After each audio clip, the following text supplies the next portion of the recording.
राधे राधे। आज मैं आपको मासिक शिवरात्रि की कथा सुनाती हूँ। पौराणिक कथा के अनुसार चित्रभानु नामक एक शिकारी था। जानवरों की हत्या करके वह अपने परिवार का पालन करता था। वह एक साहूकार का कर्जदार था, लेकिन उसका ऋण समय पर न चुका सका।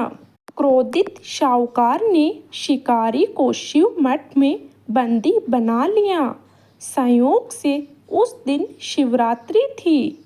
शिकारी ध्यानमग्न होकर शिव संबंधी धार्मिक बातें सुनता रहा। चतुर्दशी को उसने शिवरात्रि व्रत की कथा भी सुनी। शाम होते ही साहूकार ने उसे अपने पास बुलाया और ऋण चुकाने के विषय में बात की। शिकारी अगले दिन सारा ऋण लौटा देने का वचन देकर बंदी गृह से छूट गया। अपनी दिनचर्या की भांति वह जंगल में शिकार के लिए निकल पड़ा, लेकिन दिन भर बंदी गृह में रहने के कारण भूख प्यास से व्याकुल था। शिकार खोजता हुआ वह बहुत दूर निकल गया। जब अंधकार हो गया तो उसने विचार किया कि रात जंगल में ही बितानी पड़ेगी। वह वन एक तालाब के किनारे एक बेल के पेड़ पर चढ़कर रात बिताने का इंतजार करने लगा। बिल्व वृक्ष के नीचे शिवलिंग था, जो बेलपत्रों से ढका हुआ था।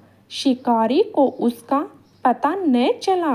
पड़ाव बनाते समय उसने जो टहनियाँ तोड़ी वे संयोग से शिवलिंग पर गिरती चली गई। इस प्रकार दिन भर भूखे प्यासे शिकारी का व्रत भी हो गया और शिवलिंग पर बेलपत्र भी चढ़ गए। एक पहर रात्रि बीत जाने पर एक गर्भवती हिरनी तालाब पर पानी पीने पहुंची। शिकारी ने धनुष पर तीर चढ़ाकर ज्यों ही प्रत्यंचा चीखी, हिरनी बोली, मैं गर्भवती हूँ, शीघ्र ही प्रसव करूँगी। तुम एक साथ दो जीवों की हत्या करोगे, जो ठीक नहीं है। मैं बच्चे को जन्म देकर शीघ्र ही तुम्हारे समक्ष प्रस्तुत हो जाऊंगी, तब मार लेना। शिकारी ने प्रत्यंचा ढीली कर दी और हिरनी जंगली झाड़ियों में गुप्त हो गई। प्रत्यंचा चढ़ाने तथा ढीली करने के वक्त कुछ बेलपत्र अनायास ही टूटकर शिवलिंग पर गिर गए। इस प्रकार उससे अनजाने में ही प्रथम पहर का पूजन भी संपन्न हो गया। कुछ ही देर बाद एक और हिरनी उधर से निकली। शिकारी की प्रसन्नता का ठिकाना न रहा। समीप आने पर उसने धनुष पर बाण चढ़ाया। तब उसे देख हिरनी ने विनम्रता पूर्वक निवेदन किया, हे शिकारी, मैं थोड़ी देर पहले ही ऋतु से निवृत्त हुई हूँ। कामातुर वीरनी हूँ। अपने प्रिय की खोज में भटक रही हूँ। मैं अपने पति से मिलकर शीघ्र ही तुम्हारे पास आ जाऊंगी। शिकारी ने उसे भी जाने दिया। 2 बार शिकार खोजकर उसका माथा ठनका। वह चिंता में पड़ गया। रात्रि का आखिरी पहर बीत रहा था। इस बार भी धनुष से लगकर कुछ बेलपत्र शिवलिंग पर जा गिरे तथा दूसरे पहर की पूजा भी संपन्न हो गई। तभी एक अन्य हिरनी अपने बच्चों के साथ उधर से निकली। शिकारी के लिए यह स्वर्णमय अवसर था। उसने धनुष पर तीर चढ़ाने में देर नहीं लगाई। वह तीर छोड़ने ही वाला था कि हिरनी बोली, हे शिकारी, मैं इन बच्चों को इनके पिता के हवाले करके लौट आऊंगी। इस समय मुझे मत मारो। शिकारी हंस और बोला, सामने आए शिकार को छोड़ दूं? मैं ऐसा मूर्ख नहीं हूँ।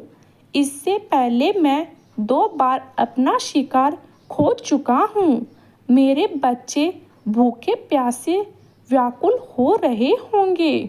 उत्तर में हिरनी ने फिर कहा, जैसे तुम्हें अपने बच्चों की ममता सता रही है, ठीक ही वैसे ही मुझे भी। हे शिकारी, मेरा विश्वास करो, मैं इन्हें इनके पिता के पास छोड़कर तुरंत लौटने की प्रतीक्षा करूंगी। हिरनी का दुख भरा शब्द सुनकर शिकारी को उस पर दया आ गई। उसने भी उस मृतिका को भी जाने दिया। शिकार के अभाव में तथा भूख प्यास से व्याकुल शिकारी अनजाने में ही बेल वृक्ष पर बैठा बेलपत्र तोड़ तोड़ कर नीचे फेंकता जा रहा था। पोप फटने को हुई तो एक हष्ट-पुष्ट मरक उसी रास्ते पर आ गया। शिकारी ने सोच लिया कि इसका शिकार अवश्य करूंगा।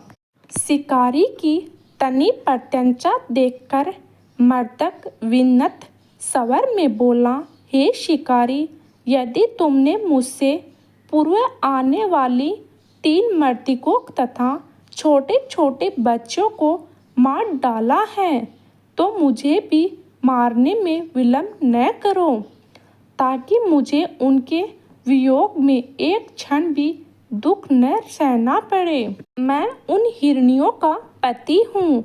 यदि तुमने उन्हें जीवन दान दिया है तो मुझे भी कुछ क्षण का जीवन देने की कृपा करो।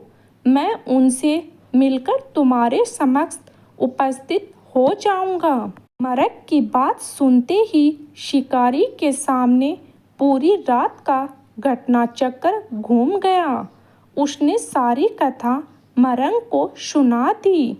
तब मरक ने कहा, मेरी तीनों पत्नियां जिस प्रकार प्रतिज्ञाबद्ध होकर गई हैं, मेरी मृत्यु से अपने धर्म का पालन नहीं कर पाएंगी।